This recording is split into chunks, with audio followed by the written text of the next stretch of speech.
Happy Wednesday to everyone. Since it's such a beautiful spring day, I would like to have class outside. So what I need you to do is please stand up. We're going to do the Pledge of Allegiance, and then we're going to work on calendar skills. Right hand over your heart, eyes on the flag. I pledge allegiance to the flag of the United States of America and to the republic for which it stands, one nation, under God, indivisible, with liberty and justice for all. Great job. All right. So what I need you to do is get out your calendar. Find your calendars. I have mine. And I need you to find the top, the middle, and the bottom. Top, middle, and bottom. And I need you to find the month. Where is the month located? Did you find it? All right. Let's see. Let's see if you really found the month. What month is it on your calendar? Is it April or is it May? If you chose the top answer, April, you are correct. It is April. The month is April. And what year is it? Touch the year. That information is found on the top of your calendar next to the word April. 2020. So the year is 2020. Excellent. Good job. Let's do the Days of the Week song really quick. Days of the week. Days of the week. Days of the week. Days of the week. Days of the week. There's Sunday and there's Monday. There's Tuesday and there's Wednesday. There's Thursday and there's Friday. And then there's Saturday. Days of the week. Days of the week. Days of the week. Days of the week. Days of the week. Speaking about days of the week, good job. What is today? Well, I'm going to give you a hint. Looking at your calendar, yesterday was the 14th. So, if we find the number 14th and we run our finger up to the days of the week, it was Tuesday. So, yesterday was Tuesday, which means today is the 15th and it's Wednesday. If we go tomorrow to the 16th, it will be Thursday. Great job. So today's date is the 15th. You guys are doing awesome with your calendar skills. All right. What's the weather looking like outside? Well, by me, it's sunny and it's cool. Why do you think it's cool out by me? Can you see? It is windy. It is very windy. It's breezy outside. So when I sit in the sun, I feel very warm. But when I'm not in the sun, it gets a little bit cool. All right. Now I gave you a hint about what season it was in the beginning of this video. What season is it? If you look behind me, you can see the trees blooming. There's flowers that are starting to bloom, but they're just starting. So what season is it? When does that happen? Does it happen in the spring or in the summer? It happens in the spring. If you guess the top answer, you are correct. It is spring. Awesome. Okay, let's look at the month wheel. And can you see what is today, what's this month's special number? What's April's special number? I want you to find it by yourself. Okay, did you find it? Is this April special number 4 or is it 3? Which one is it? The top or the bottom answer? If you chose the top answer 4, you are correct. April's special number is 4. Good job. Okay, quickly, I'm going to do a review of money, and then I want to read a book to you, and then hopefully we can visit the baby chicks. Okay, here we go. What is this? This is a single dollar bill, a $1 bill, and it's worth $1. This is a $5 bill. We know this because we look on the corner. It's worth $5. $10 bill. 1 and a 0. $10. And this is a $20 bill. Has a 2 and a 0. It is worth $20. So let's count how many ones I have. 1, count with me. 2, 3, I can't hear you. 4, 5, 6, 7, 8, 9, 10. How much money do I have? I can't hear you, $10. Very good. I have 10 singles, therefore I have $10. Okay, let's look and do a coin review. This is it's upside down. This is a penny, and it's worth 1 cent.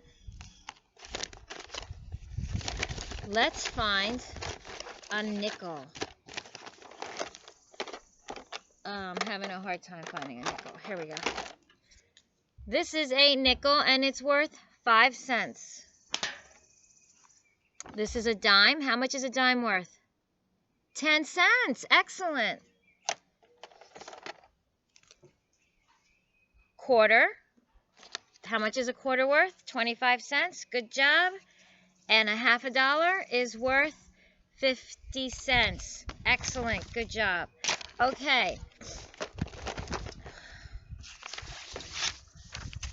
Get out your packets. Since we had a break, we're a little bit behind. I'm going to read the directions, and you can probably do this by yourself. I'm going to do the next page with you, though. Lesson 2, Kate's lunch plate. It's time for lunch. Help Kate pick one food from each food group. Color her lunch choices. Did you color a vegetable, fruit, grain, dairy, and protein food? So ask your parents to go over the pictures with you, and if you don't know what a food is, ask them what it is, and you choose. You're going to choose what Kate is going to have for lunch. You know, you choose what you like. So you need something from each food group. So you need something from dairy, something from grain, something from protein, something from fruit, and something from vegetables. So if we turn the page, we're going to do this page together. Lesson 2, what do we need? Color in the plate for each food group you see. What food group is missing? Okay, so here they have fruits, they have vegetables, they have protein, and they have milk. But they do not have grain, and that's why it's not colored in.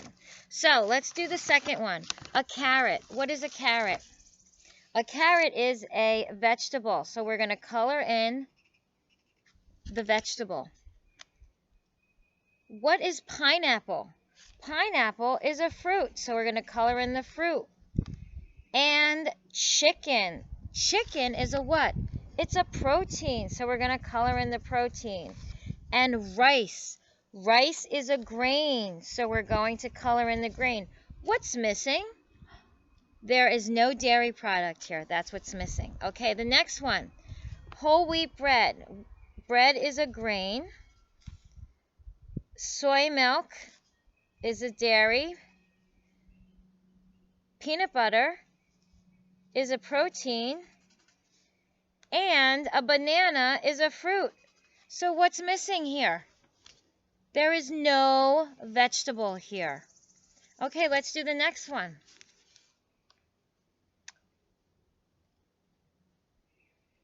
Fruits, let's see. Tomato. Well, that's debatable. Some people think it's a fruit. Well, we're going to call it a vegetable. Cheese would be dairy. A hamburger would be protein. And a peach would be fruit. So what's missing?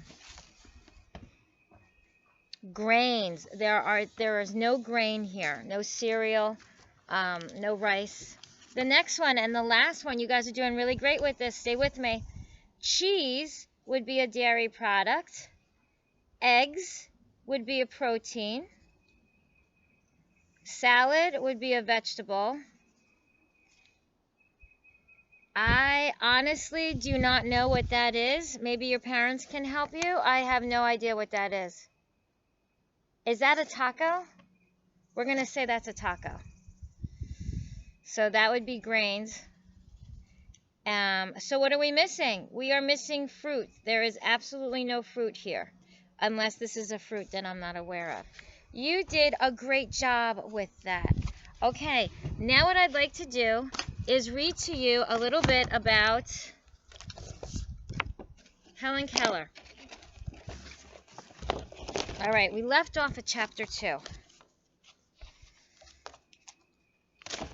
Okay, and remember I asked you who this woman is? All right, let's find out. Mr. and Mrs. Keller wrote a letter to the Perkins Institute. A teacher wrote back. Her name was Anne Sullivan. Friends called her Annie. Annie agreed to come and live with the Kellers and to teach Helen. Helen was now almost 7 years old. On March 3rd, 1889, Annie moved to Alabama. It would turn out to be the most important day of Helen's life. As a child, Annie had been almost blind herself. Luckily, several operations helped her see again, but Annie never forgot what it was like to be blind. She hoped she would be able to help young Helen. Right away, Annie saw that Helen was a tall, pretty girl, but she also saw that Helen was not happy. She almost never smiled. Helen could not understand the world around her. She lived in darkness and silence. She could not tell people how she felt. No wonder she was so unhappy. At first, Helen was not a good student. She did not obey Annie. What does the word obey mean? It means she didn't listen to her. Helen was used to having her own way. Her parents had allowed her to act out. They never punished her, which means they never gave her consequences for her actions, okay? They thought she could not control her behavior. We are all responsible for the way we behave, and it is controllable. We can control our behavior. But that's something as an individual. You can't control somebody else's behavior, but you can control your own behavior. Annie had to teach Helen everything. She was very strict with her young student. Strict means she was no nonsense. She said what she meant, and she meant what she said, and if she asked you to do something, you were to do it. Because she cared about Helen, and she wanted her to learn and become a good person. Helen was strong and stubborn, but so was Annie. Sometimes Helen pinched or hit Annie. That's terrible. Oh my goodness, you don't pinch and hit people. I'm glad everybody in my class knows better than that nobody in my class would pinch or hit anyone. When Helen hit her, Annie stopped her. Bit by bit, Helen learned to pay attention to her new teacher. So they had to get acclimated to one another, which means they had to get used to each other. They were both new in each other's life. It was a big change. They're going through transition. Annie taught Helen many new things. She taught her to sit at the dinner table. She taught her to eat with a knife and fork and spoon. She taught her to dress herself and brush her hair. Annie wanted to teach her students something that was even more important. She wanted to teach young Helen how to understand words. It looks like they're getting along fabulously. At the Perkins Institute, Annie had learned a special finger alphabet. Different hand positions stood for different letters. She could speak to deaf people by spelling out words with her hands. Helen had lost her sense of sight and her sense of hearing, but she still had her sense of touch. Annie tried to teach Helen the special alphabet. She spelled out one word after another inside Helen's hand. Helen copied Annie and repeated the finger movements. She learned how to spell doll, cake, milk, and mug, but she did not understand what the words meant. Annie tried over and over, but Helen still did not understand. Okay, we're going to stop here for now because I think I'm running out of space on my computer and I don't want this video to cut off. Actually, let's just keep going, and if it cuts off, you know why now. And then we'll pick it up tomorrow where we left off.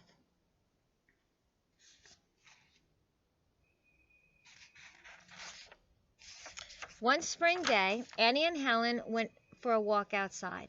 Annie took Helen to a well. The teacher pumped some water and left it run over Helen's hands. Slowly, she spelled out the word water into Helen's palm.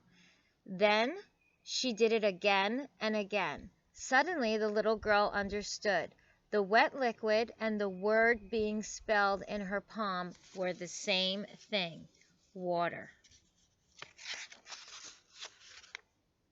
After that, Helen was quick to learn other words. One day she learned 30 new words. Anne Sullivan was proud of her student. She could not believe how quickly Helen learned. Helen wanted to know everything. She had discovered a whole new exciting world. Annie called Helen's progress a miracle. Her accomplishments were amazing. She had done the impossible. Helen now knew how to express her thoughts for the first time. She was happy. The crying fit stopped. Whenever Annie taught her a new word, Helen threw her arms around her teacher and kissed her in appreciation. Okay, the next time we meet, we will do chapter 3.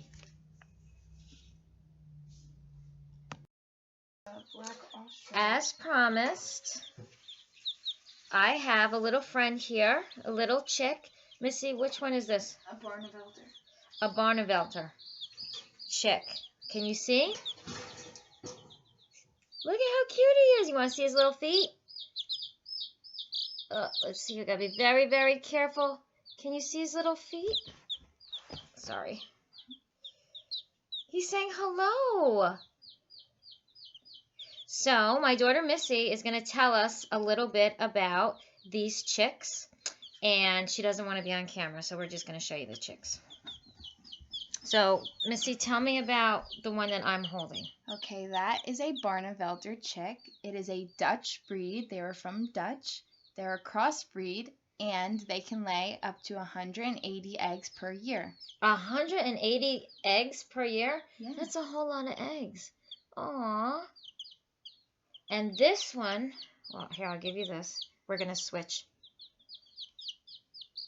Look at this cute one. This is an... Black Australorp. A black Australorp.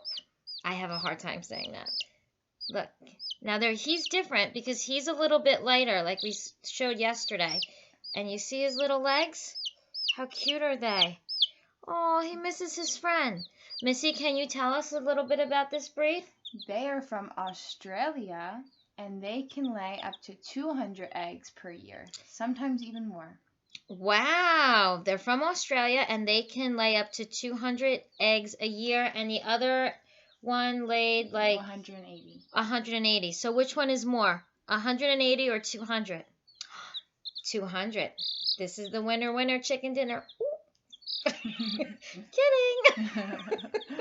All right, guys. Miss Missy, thank you for hanging out with us and showing us the chicks, and we'll be checking in on them tomorrow.